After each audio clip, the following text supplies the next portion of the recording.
ఎక్కడైనా హాట్గా ఉన్న సర్ఫేస్ మీద, వేడిగా ఉన్న ఒక ప్రదేశం మీద పడితే అది ఆవిరైపోతుంది.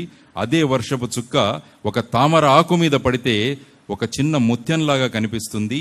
అదే వర్షపు చుక్క వెళ్ళి ఒక ఆలి చిప్పలో గనక పడితే అది ముత్యంలాగా మారుతుంది అని స్వామి వివేకానందుల వారు చెప్పారన్నమాట. అంటే మనం ఎక్కడ పడుతున్నామన్నది చాలా ముఖ్యం అన్నమాట. మనం ఎక్కడ వెళ్ళి పడుతున్నాం, ఎవరి సాన్నిధ్యంలో మనం ఉంటున్నాము అని మనం గనుక ఆలోచిస్తే మన యొక్క విలువ పెరుగుతుందన్నమాట. అందువల్ల మీ విలువను పెంచుకోండి. Add value to your life everyday. ప్రతిరోజు మీ యొక్క విలువలను పెంచుకుంటూ మనం వెళితే, ఒక రోజు గనుక మన సెల్ఫీ తీసుకుంటే ఆ సెల్ఫీలో మన చిత్రం స్వామి వివేకానందుల వారిలాగా కనిపించాలన్నమాట. ఆ సెల్ఫీలో మీ చిత్రం ఏపీజే అబ్దుల్ కలాం లాగా కనిపించాలన్నమాట. అటువంటి వాల్యూ అడిషన్ ఏదైతే మనం విలువలు పెంచుకోవాలో అటువంటి విలువలను గనక మనం తీసుకువెళుతూ మన విలువలను పెంచుకుంటే మనతో పాటు మన కుటుంబం, మన సమాజం, మన దేశం విలువ కూడా పెరుగుతుంది. అందువల్ల మీకు నేను చేస్తున్న విజ్ఞప్తి ఏంటంటే, ఎప్పుడు ఈ సత్సంగంలో నడపండి. సత్సంగం అంటే మంచి వ్యక్తుల కలయికను సత్సంగం అంటాం మనం. మహానుభావుడు నారదుల మునికి ఒకసారి అనుమానం వచ్చిందట, సత్సంగం వల్ల ఏం ప్రయోజనం ఉంటుంది అని చాలామందిలో డౌట్. అందువల్ల ఆయన భగవంతుడికి వెళ్ళి ఆయన అడుగుతాడు, స్వామి సత్సంగం వల్ల ఏం మనకు ఇది ఉంటుంది, ప్రయోజనం ఉంటుందంటే, అప్పుడు భగవంతుడు ఏం చెప్తారంటే ఆయనకి, ఈ విషయం నేను చెప్పాల్సిన అవసరం లేదు, అక్కడ ఒక చిన్న పురుగు ఉంది, ఆ పురుగును వెళ్ళి అడుగు అంటాడట. అప్పుడు నారదుడు వెళ్ళి ఆ పురుగును వెళ్ళి ప్రశ్నిస్తాడు, సత్సంగం వల్ల అంటే ఏంటి, దానివల్ల ఉపయోగాలు ఏంటి అని అడిగితే ఆ పురుగు నారదుడి వైపు చూసి అది వెంటనే మరణిస్తుంది.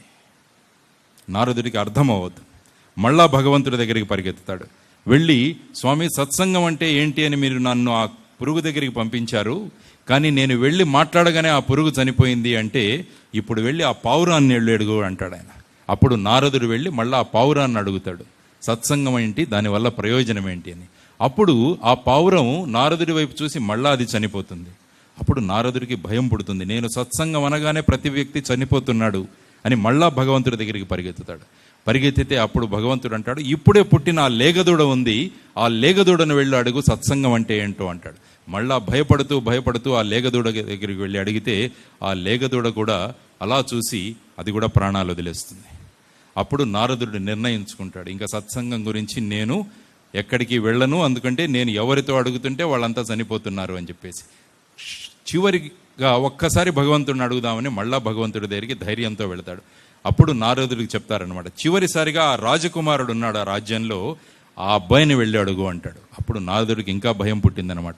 ఇంతవరకు ఆ చిన్న పురుగు, తర్వాత పావురం, తర్వాత లేగదూడ చనిపోయి ఇప్పుడు వెళ్ళి ఈ మనిషిని అడిగితే ఈ మనిషికి ఏమవుతుందో అని చెప్పి ఎంతో భయపడుతూ వెళ్ళి ఆ పిల్లవాడి పక్కన కూర్చొని చెవిలో నెమ్మదిగా అడిగాడు, సత్సంగం అంటే ఏంటి, దానివల్ల ఉపయోగాలు ఏంటి అని అలా ప్రశ్నిస్తూ ఎంతో అనుమానాస్పదంగా ప్రశ్నిస్తున్నాను. అప్పుడు ఆ పిల్లవాడు చూసి నవ్వుతాడు. నారద మహర్షుల వారు, నన్ను గుర్తుపట్టలేదా, నేనే ఆ పురుగుని. మీరు వచ్చి నాతో మాట్లాడడం వల్ల నేను వచ్చే జన్మలో పావురంగా పుట్టాను. మళ్ళా మీరు వచ్చి కలిశారు, మన ఇద్దరి సత్సంగం వల్ల నేను లేగదూడగా పుట్టాను. మళ్ళా మీరు వచ్చి నాతో మాట్లాడారు, ఆ సత్సంగం వల్ల 84 లక్షల జీవరాశుల్లోని అతి ఉత్తమమైన జన్మ, మానవ జన్మ నాకు ఈ జన్మలో ప్రసాదమైంది. అందువల్ల మన ఇద్దరి మధ్య జరిగిన సత్సంగం వల్ల నేను ఒక అద్భుతమైన మానవ జన్మను తీసుకోగలిగాను. అదే సత్సంగం యొక్క ముఖ్యధనం. కాబట్టి దీంట్లో చెప్తున్న తాత్పర్యం ఏంటంటే, మనమందరం కూడా మానవ జన్మ ఎత్తాం. అంటే గొప్ప సత్సంగాల ఫలితం వల్ల మనం ఈ మానవ జన్మ ఎత్తున్నాం. మరి ఈ ఎత్తిన మానవ జన్మను సార్థకత చేసుకోవడం చాలా ముఖ్యం, సార్థకం చేసుకోవడం చాలా ముఖ్యం.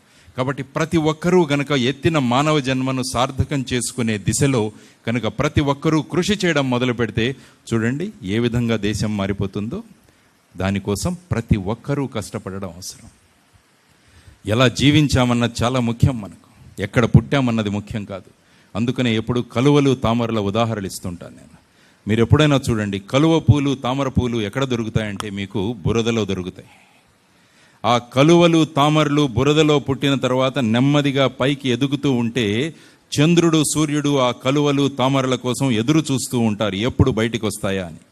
ఆ కలువలు తామరలు బయటికి రాగానే చంద్రుడి కాంతి సూర్యకాంతిని తీసుకొని అద్భుతమైన పుష్పాలుగా అవి వెలుగొందుతాయి. మీరు ఎప్పుడైనా చూడండి, ఈ ఫ్లవర్స్లో ఎక్కడా మీకు కలువలు తామరలు కనిపించవు. మాకు వేసిన దండల్లో కూడా కలువలు తామరలు కనపడవు. ఎప్పుడైనా దేవాలయానికి వెళ్ళండి, అక్కడ మీకు కలువలు తామరలు దర్శనమిస్తాయి. పుట్టిందెక్కడ? బురదలో. చేరిందెక్కడ? భగవంతుని సన్నిధానంలో అన్నమాట. అందువల్ల మనం ఎక్కడ పుట్టామన్నది ముఖ్యం కాదు, ఎలా పెరిగి ఎక్కడ చేరామన్నది ముఖ్యం. కాబట్టి మీరందరూ కూడా అదే ఆలోచించండి. మీరు ఎక్కడైనా పుట్టొచ్చు, మీరు ఒక చిన్న గ్రామంలో పుట్టొచ్చు, ఒక పేద కుటుంబంలో పుట్టొచ్చు, కానీ మనం ఎక్కడ పుట్టామన్నది ముఖ్యం కాదు, ఏ విధంగా పెరిగి ఎక్కడ చేరామన్నది ముఖ్యం.